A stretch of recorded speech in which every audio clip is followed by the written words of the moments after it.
पन्ना tiger reserve एक ऐसा जंगल जहां प्रकृति की खूबसूरती में ये जंगल डूबा हुआ है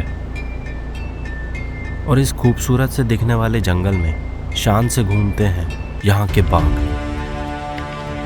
जिन्हें देखने के लिए लोग दूर दूर से खींचे चले आते हैं।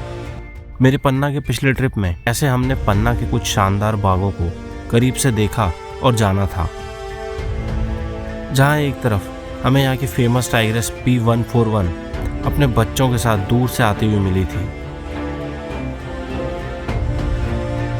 और कुछ देर बाद इसके बच्चे भी हमारे सामने ही खेल में खो गए थे।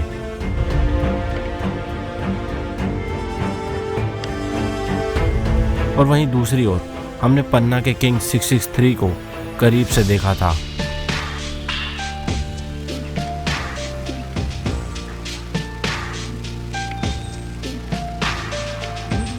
उस दिन मैंने इस बाघ को ही नहीं बल्कि एक बाघ के पीछे चलने वाली बारात को भी देखा था।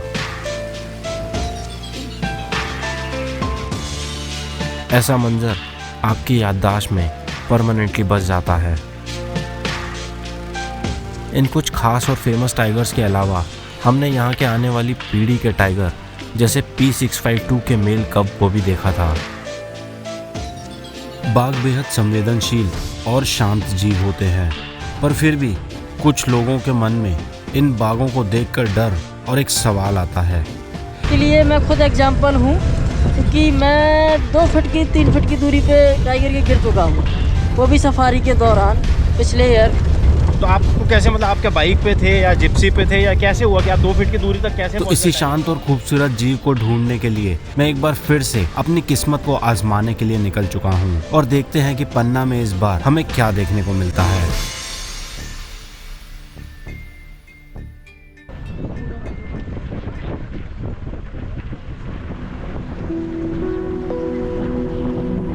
पन्ना में सफारी में एंटर करते ही आपको अनेकों प्रकार के पेड़ देखने को मिल जाएंगे। कैसिया है, मधुका इंडिका है, ऐसे कई बहुत सारे पेड़ हैं। जैसे थोड़ा सा हमारा एरिया जैसे पिपटोला वाला है, तो वहाँ पे जो है करधई का बहुत अच्छा हमारे यहाँ फॉरेस्ट है। अच्छा, जो कि वो ज़्यादा नहीं है, थोड़ा ही है। बट करधई कौन सा वाला है? करधई होता है, उसको बोलते हैं, बहुत छोटे पत्ते होते हैं। अच्छा, उसको हम लोग बोलते हैं एनोजेसिस पैंडुला।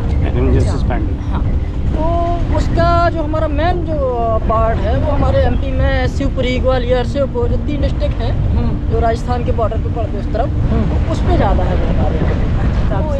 नहीं, वो क्या है कि जो कैटरपिलर होते हैं वो ग्रीन कलर को खाते हैं, वो ग्रीन कलर खाते हैं। हाँ, वो खाते हैं और उसको खा के वो बड़ा होते हैं, फिर वो नीचे आते हैं, तो उनका विकास जो है उसी पे हो जाता है। ये इसका जो लीव्स है ना, चिकना नहीं, अच्छा रफ होता है, जिसकी वजह से वो जो अंडे देती हैं उस पर वो गिरते नहीं हैं, वो चिपके रहते हैं उस पर, तो वो गिरते नहीं है। तो फिर वो जो उसमें से लार्वा निकलता है वो उसको ही खाता है और बड़ा होता है, फिर नीचे आता है।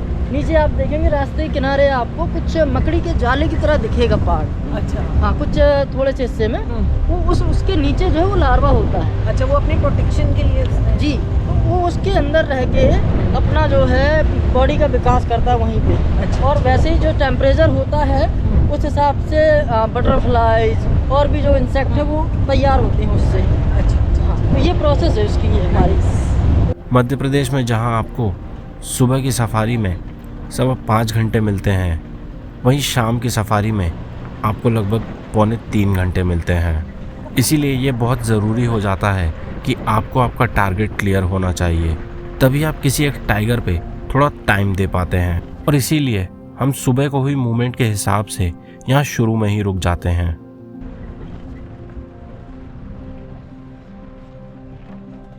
हम लोग इसको 151 जो फीमेल है हमारी, हाँ, उसका पिछले लीटर का कफ जो है एक फीमेल, वो इधर घूमती है। अच्छा, सुबह पगमार्क थे बट वो नहीं दिखी थी, उसकी जगह पे मेल दिखा था हम लोगों को इस तरफ, तो वो 661 है, ज़्यादातर नॉन टूरिज्म में रहता है, लेकिन वो फीमेल के चक्कर से इधर तक आ रहा है। आज सुबह 661 दिखा है। ओके जी। पिछले बार की साइटिंग में और अभी के मतलब सीज़न में क्या फ़र्क आया है? अभी और पिछले सीज़न में अभी फ़र्क जो है हमारी 141 और 151 का अच्छा मूवमेंट हो गया है। जो कि पिछली बार जो है सबसे कम साइटिंग रही है हमारी 151 की। 141 के बच्चे थोड़ा ठीक थे, उसका एरिया भी अच्छा था तो वो पर्याप्त साइटिंग हो रही थी, लेकिन 151 जो है उसके बहुत छोटे बच्चे थे, इसलिए कम मूवमेंट था उनका, तो कम साइटिंग हो रही थी। इस सीज़न में 151 का सबसे अच्छा साइटिंग हो रहा है और सबसे ज़्यादा दिख रही है, वो ज़्यादा से ज़्यादा अपने एरिया में मूवमेंट कर रही है। बहुत बढ़िया साइटिंग है इस बार, और कुछ और भी जो है टाइगर नए भी दिखने लगे हैं इस बार, जो पिछले सीज़न में नहीं दिखते थे वो भी दिख रहे हैं। और सबसे अच्छी बात करें, हमारा जो गोलूराम मेल है वो भी बहुत अच्छा मूवमेंट कर रहा है, लोग उसको देखते हैं और देखते फ़ोटो नहीं ले पाते थे। इस बार थोड़ा सा ठीक दिखा है। मिस्टर इंडिया, मिस्टर इंडिया उसको बोलते हैं हम लोग। बहुत बढ़िया साइटिंग अब इस टाइम पे दे रहा है, वो काफ़ी घूम रहा है। ओके। और क्या कहते हैं 151 के बच्चे और 141 के बच्चों के बारे में जो अभी हैं, थोड़ा उनके बारे में बताना। 141 के बच्चे जो है लगभग 15 से 17 महीने के समथिंग के हो रहे हैं, और हमारे जो 151 के बच्चे हैं ये लगभग 9-10 महीने के, 10-11 महीने के हो चुके हैं। तो ये बच्चे भी काफ़ी अच्छे दिख रहे हैं और काफ़ी बोल्ड हैं, जैसे माँ है वैसे ही बच्चे हैं उसके, बढ़िया साइटिंग है उसकी। तो 3 बच्चे हैं अभी? नहीं, इसके 151 के 2 कप्स और जो हमारी 141 है उसके 4 कप्स थे, बट 3 ही दिख रहे हैं, एक मिस हो गया, तो वो तीनों दिख रहे हैं। हाँ, पिछले सीज़न मैंने 4 कप्स 141 के देखे थे, जो आप लोगों को वीडियो में दिखाया भी था। आज अभी देखते हैं क्या मौका लगता है, अगर 141 के कप्स दिखते हैं तो अब भैया बता रहे हैं 3 दिख रहे हैं, एक मिस हो रहा है। और ऐसे ही अगर मैं बात करूँ तो 151 के भी शायद 3 बच्चे थे, एक उसमें से शुरू से 2 थे, छोटेपन में स्टार्टिंग से ही 2 ही दिखे, स्टार्टिंग से 2 ही दिखे। ठीक है। यहाँ काफ़ी देर वेट करने के बाद भी जब कुछ नहीं मिलता तो हम P141 को ढूंढने के लिए पीपाटोला की तरफ निकल जाते हैं। पन्ना के घुमावदार और धूल भरे रास्ते आपका मेकअप करने के लिए तैयार रहते हैं। सीज़न के शुरू में जब डिपार्टमेंट ये सड़क बनाता है तो ये धूल काफ़ी ज़्यादा उड़ती है, पर यह धूल इंसानों की आंखों पे जंगल और जानवरों के प्रति पड़ी हुई धूल के मुकाबले में हर मामले में अच्छी और बेहतर होती है। अब हम P141 को ढूंढते हुए पीपाटोला के लिए आगे निकल जाते हैं। ये मेरे पीछे जो पेड़ दिखाई दे रहा है, ये इसको हम लोग तो कॉमनली इंडियन घोस्ट ट्री बोलते हैं, बट इसका जो नाम है वो हिंदी नाम है कुल्लू, इसको कुल्लू बोलते हैं। और हमारे बुंदेलखंड में इसकी गोंद जो है फेमस है, जो हमारे यहाँ घरों में लड्डू बनते हैं ना स्वीट्स, उसमें डालते हैं इसकी गोंद, इसकी गम जो होती है, हाँ गम बोलते हैं। सबसे बेस्ट क्वालिटी की और सबसे अच्छी गुणवत्ता वाली वो गोंद जो होती है वो इसी पेड़ की होती है। ये 1 साल में 3 कलर बदलता है, वाइट, ब्राउन और सी ग्रीन, 3 कलर इसमें दिखते हैं। और ये इस विंटर का जो कलर है वो कलर आ रहा है इस पर, ये बारिश का कलर था जो इस पर आपको हल्का ब्राउन पिंक दिख रहा है, ये जाने के बाद जो है लेयर छोड़ देगा और सफ़ेद निकल आएगा पूरा साफ। वो मूनलाइट रिफ्लेक्शन बहुत अच्छा रहता है इस पेड़ में, जिसकी वजह से इसको घोस्ट ऑफ द फॉरेस्ट बोलते हैं लोग। अभी हम लोग जो है 151 के एरिया में थे, और हम लोग अब 141 फीमेल टाइग्रिस के एरिया में जाने का प्रयास कर रहे हैं, क्योंकि ग्रासलैंड जो है वो वहाँ की क्वीन है, तो वहाँ पर ज़्यादा चांसेस रहता है कि वो मिले हम लोगों को। इसके प्रयास से हम लोग 141 का एरिया छोड़ 151 का एरिया छोड़ के 141 के एरिया के लिए जा रहे हैं, और आशा है कि साइटिंग अच्छी रहे। हमारी ग्रासलैंड जो है काफ़ी ग्रीन है इस टाइम पे। आज जंगल कुछ इस तरीके से शांत था कि हमें यहाँ एक डियर भी देखने को नहीं मिल रहा था। सलमान भाई, इस सीज़न का मेरा कैमरा अभी तक खुला नहीं है, तो ज़रा आज कुछ करो बढ़िया से, और इस सीज़न का कैमरा जो है पन्ना से ही ओपन करवाओ जरा। खुलवाना है, खुलवाएंगे अच्छे से खुलवाओ जरा। मैम मेरे को बेस्ट विशेस दे रही है साथ में। Yes, best of luck, and I'm also very much interested to see the sight of tigers. Yeah. कैसे दिखता है, Wow. And I am sure अगर हम लोगों को अभी टाइगर दिखेगा आज तो बहुत ही खूबसूरत दिखने वाला है, क्योंकि जो ये ग्रीन पैच है ना जो अभी मतलब जो अभी ग्रीन हो रखा है जंगल बरसात के बाद का, इसमें गोल्डन टाइगर, अब टाइगर का ना इस टाइम पे विंटर कोट आने लगता है, तो they develop a winter coat, तो वो Shiny fur. हाँ शाइनी एंड थोड़ा सा थिक फर होता है, तो they look bigger and more shiny, so बहुत ब्यूटीफुल लगता है। मिलता है इस साल अभी अपने को सफारी में, तो मज़ा आ जाएगा। Let's hope for the best. थोड़ा आगे चलने पे हमें यहाँ के कुछ स्पॉटेड डियर देखने को मिल जाते हैं।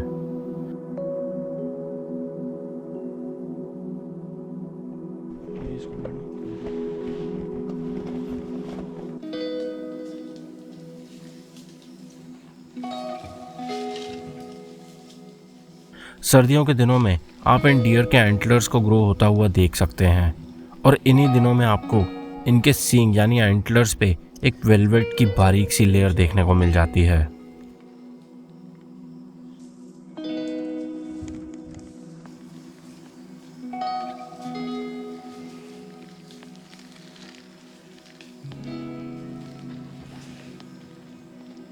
स्पॉटेड डियर की बॉडी में एक खासियत होती है।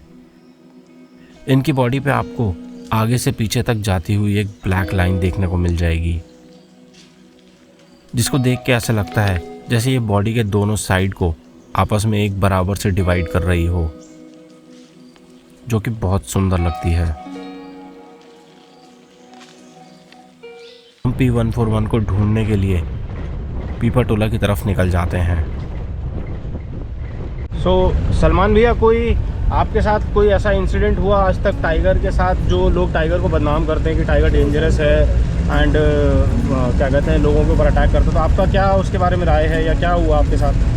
जहाँ तक कि मेरी राय है कि टाइगर जो है बेवजह किसी पे अटैक नहीं करता है, और मोस्टली टाइगर का देखा गया है बिहेवियर कि टाइगर जल्दी से अगर कोई इंसान उस रास्ते पे है तो वो मोस्टली अपना रास्ता ही चेंज कर देता है। इसके लिए मैं खुद एग्जांपल हूँ, क्योंकि मैं 2 फीट की 3 फीट की दूरी पे टाइगर के गिर चुका हूँ, वो भी सफारी के दौरान पिछले ईयर। तो टाइगर जो है दूसरे रास्ते चला गया और मैं अपना तो गाड़ी में फिर से पहुँच गया। तो आपको कैसे, मतलब आपके बाइक पे थे या जिप्सी पे थे या कैसे हुआ कि आप 2 फीट की दूरी तक कैसे पहुँच गए टाइगर के पास? टाइगर क्या था कि रास्ते में चल रहा था हेड ऑन, तो हम लोग गाड़ियाँ पीछे लेके जा रहे थे और कुछ गाड़ियाँ पीछे से और भी आ गई तो पीछे खड़ी कर लिया। तो मैं खड़ा हुआ गाड़ियों को पीछे कराने के लिए कि आप लोग पीछे करिए, टाइगर उधर से आ रहा है। काफ़ी दूर था टाइगर, और तो मेरा ध्यान था कि काफ़ी दूर है वो, और वो शायद बैठ गया था उस जगह पे। तो मैं पीछे वाली गाड़ियों से बोल रहा था कि आप लोग गाड़ी पीछे करेंगे, उसको डिस्टेंस दे देते हैं काफ़ी, तो थोड़ा बहुत सभी को अच्छे से दिख जाएगा। लेकिन सडनली क्या हुआ, मैं बात कर रहा था पीछे वाली गाड़ियों को पीछे करने के लिए, तो टाइगर कब वो इधर आके ड्राइवर की साइड में चलने लगा। तो ड्राइवर ने सोचा कि मैं किनारे कर लूँ गाड़ी और साइड से निकाल लूँ, तो ड्राइवर ने एकदम से गाड़ी भगाया तो मैं अनबैलेंस होके नीचे गिर गया। बट उसमें टाइगर ने फिर कुछ किया नहीं आपको? नहीं, और जैसे मैं गिरा तो टाइगर जो है रास्ते से निकल के दूसरी पहाड़ी की तरफ चला गया, और मैं फिर वापस में गाड़ी में चला गया। इसीलिए टाइगर को जेंटलमैन कहते हैं। हाँ बिल्कुल। और ये कौन सा टाइगर था, कौन से एरिया की बात है? 663 मेल था। अच्छा, 663 था जी। ओके। 663 मेल था। थोड़ा आगे हमें ये सांबर डियर बिल्कुल हमारी जिप्सी के पास ही साइड में मिल जाता है।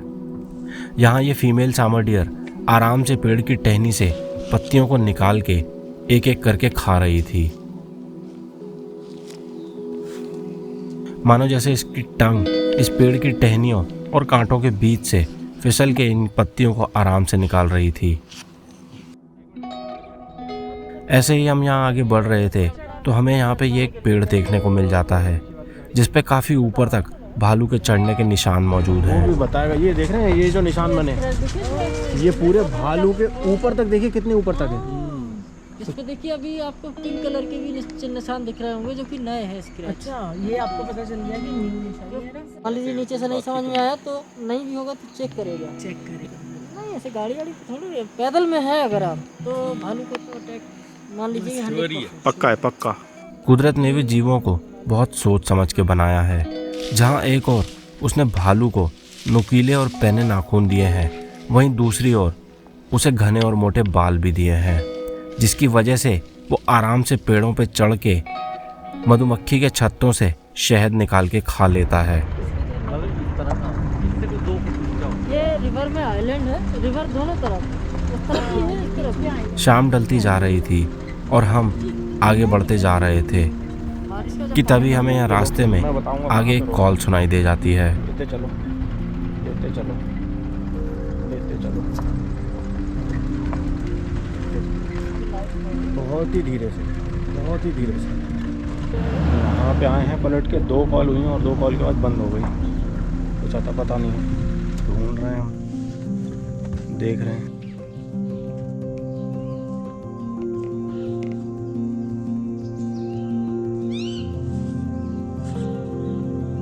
चली गई यार।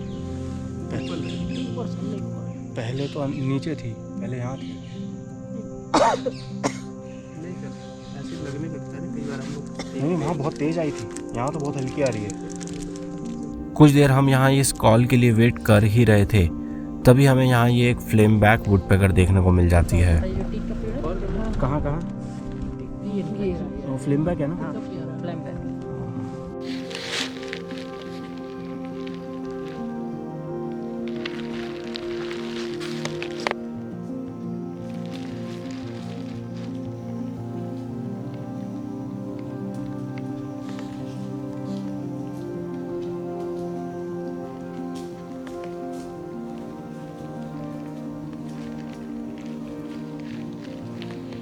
तो चलो चलो दौड़ा दो इनको, उड़ने दो। थोड़ा आगे बढ़ने पे पता चलता है कि पीपरटोला में साइटिंग चल रही थी, और ऐसा एक नहीं बल्कि काफ़ी सारी गाड़ियों ने हमें बताया। क्या है ये?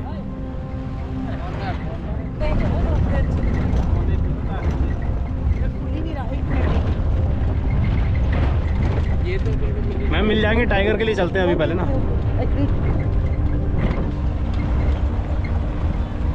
ऊपर ये लो। कहता काहे बड़े आ यार। पर मेरी समझ में एक बात नहीं आ रही थी कि अगर साइटिंग हो रही है तो ये गाड़ियाँ उस जगह को छोड़ के वापस क्यों आ रही थी। पीपरटोला का ग्रास हो गया क्या?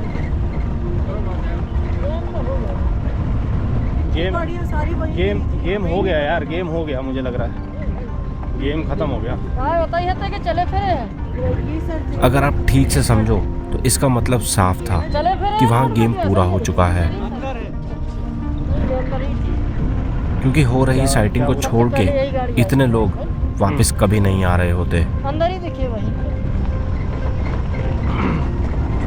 और जैसा सोचा था वैसा ही होता है, और इस जगह पे पहुंच के हमें पता चलता है कि टाइग्रेस P141 नीचे काफ़ी दूर दिख रही थी और अब वो वहाँ से उठ के चली गई है। और इसी के साथ शाम ढल जाती है और हमारी आज की सफारी का टाइम भी ख़त्म होने लगता है। पर मैं यहाँ पे कल फिर आऊँगा और इसी आस में आऊँगा कि शायद कल कोई एक बेहतरीन साइटिंग मेरा यहाँ इंतज़ार कर रही होगी। अगर आप भी इकोनॉमिकल रहते हुए मेरे साथ वाइल्ड लाइफ एक्सप्लोर करना चाहते हैं तो आ जाइए और ज्वाइन कर लीजिए मेरे ग्रुप को। मैंने अपने आने वाले डिखाला और दूसरे ग्रुप्स का लिंक इस वीडियो के डिस्क्रिप्शन में डाल दिया है। अपनी इस पन्ना की ट्रिप में मैं इस बार रुका हूँ साधना सदन होम स्टे में। ये होम स्टे पन्ना के मंडला सफारी गेट से मात्र 2 मिनट की दूरी पर है, जहाँ आपको कम बजट में स्टे और खाने का अरेंजमेंट मिल जाता है। यहाँ के रूम्स नीट एंड क्लीन और खाना बिल्कुल होम स्टाइल में अवेलेबल है। सो अगर आप भी पन्ना में इकोनॉमिकल स्टे करना चाहते हैं so this is the right place.